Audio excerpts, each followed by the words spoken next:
एक सेठ जी ने अपने छोटे भाई को 3 लाख रुपए व्यापार के लिए दिए।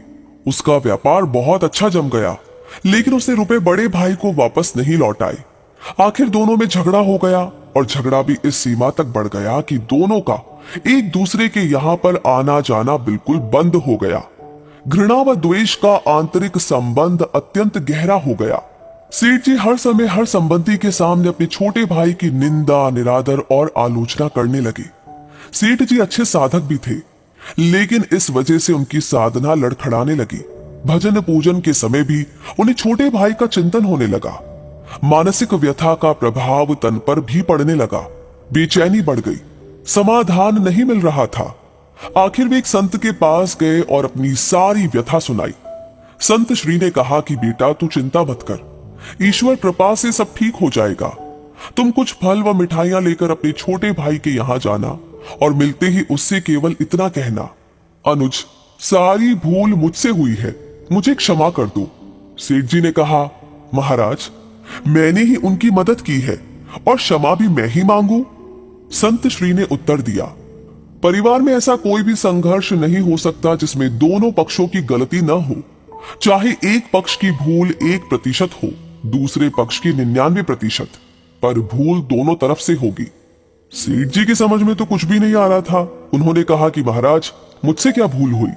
संत श्री ने कहा कि बेटा तुमने मन ही मन अपने छोटे भाई को बुरा समझा, यही है तुम्हारी पहली भूल। तुमने उसकी निंदा, आलोचना और तिरस्कार किया, ये है तुम्हारी दूसरी भूल। क्रोधपूर्ण आंखों से उसके दोषों को देखा, ये है तुम्हारी तीसरी भूल। अपने कानों से उसकी निंदा सुनी, ये है तुम्हारी चौथी भूल। तुम्हारे हृदय में छोटे भाई के प्रति क्रोध व घृणा है और ये है तुम्हारी आखिरी भूल। अपनी इन भूलों से तुमने अपने छोटे भाई को दुख दिया है। तुम्हारा दिया दुख ही कई गुना होकर तुम्हारे पास लौटा है। जाओ अपनी भूल के लिए क्षमा मांगो, नहीं तो तुम न चैन से जी सकोगे और न चैन से मर सकोगे। क्षमा मांगना बहुत बड़ी साधना है और तुम तो एक बहुत अच्छे साधक हो। सेठ जी की आंखें खुल गई।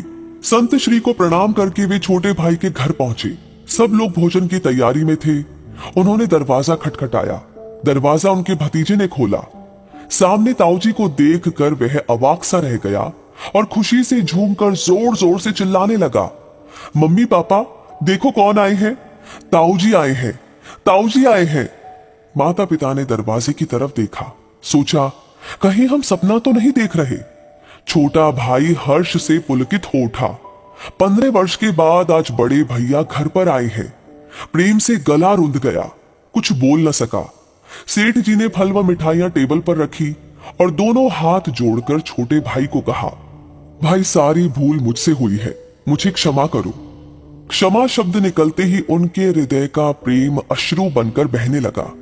छोटा भाई उनके चरणों में गिर गया और अपनी भूल के लिए रो रो कर क्षमा याचना करने लगा। बड़े भाई के प्रेमाश्रु छोटे भाई की पीठ पर और छोटे भाई के पश्चाताप व प्रेम मिश्रित अश्रु बड़े भाई के चरणों में गिरने लगे। क्षमा व प्रेम का अथाह सागर फूट पड़ा। सब शांत चुप और सबकी आंखों से अविरल अश्रु धारा बहने लगी। छोटा भाई उठकर गया और रुपए लाकर बड़े भाई के सामने रख दिए। बड़े भाई ने कहा कि भाई आज मैं इन कौड़ियों को लेने के लिए नहीं आया हूं। मैं अपनी भूल मिटाने, अपनी साधना को सजीव बनाने और द्वेष का नाश करके प्रेम की गंगा बहाने आया हूं। मेरा आना सफल हो गया, मेरा दुख मिट गया, अब मुझे आनंद का एहसास हो रहा है। छोटे भाई ने कहा, भैया जब तक आप ये रुपए नहीं लेंगे तब तक मेरे हृदय की तपन नहीं मिटेगी। कृपा करके आप ये रुपए ले लीजिए। सेठ जी ने छोटे भाई से रुपए लिए और अपनी इच्छा अनुसार छोटे भाई भतीजों में बांट दिए। सब कार में बैठे घर पहुंचे। 15 वर्ष बाद उस अर्धरात्रि में जब पूरे परिवार का मिलन हुआ तो ऐसा लग रहा था कि मानो साक्षात प्रेम ही शरीर धारण किए वहां पर पहुंच गया हो। सारा परिवार प्रेम के अथाह सागर में मस्त हो रहा था।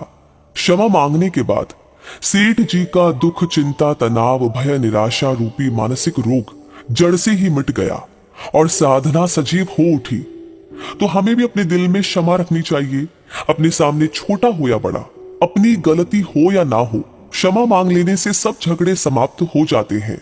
वैसे इस कहानी के बारे में आप क्या कहेंगे, आपका पर्सनल एक्सपीरियंस क्या है, हमें जरूर बताएं कमेंट बॉक्स में लिख करके। और अगर ये वीडियो, ये कहानी पसंद आई हो तो प्लीज इसे शेयर करना बिल्कुल ना भूलें, क्योंकि आप जब शेयर करते हैं, आपके कमेंट्स जब आते हैं, आप जब लाइक करते हैं, तो ये सारी चीजें हमारे लिए होती है हर दिन के लिए इंस्पिरेशन, ऐसी कहानियों पर काम करने के लिए और उन्हें आप तक पहुंचाने के लिए। तो अपना ये प्यार बरकरार रखिए, हमेशा की तरह भर भर कर दीजिए। साथ ही साथ हमारी हर वीडियो आपको सबसे पहले मिले, उसके लिए हमारे पेज को फॉलो करना बिल्कुल ना भूलें। धन्यवाद।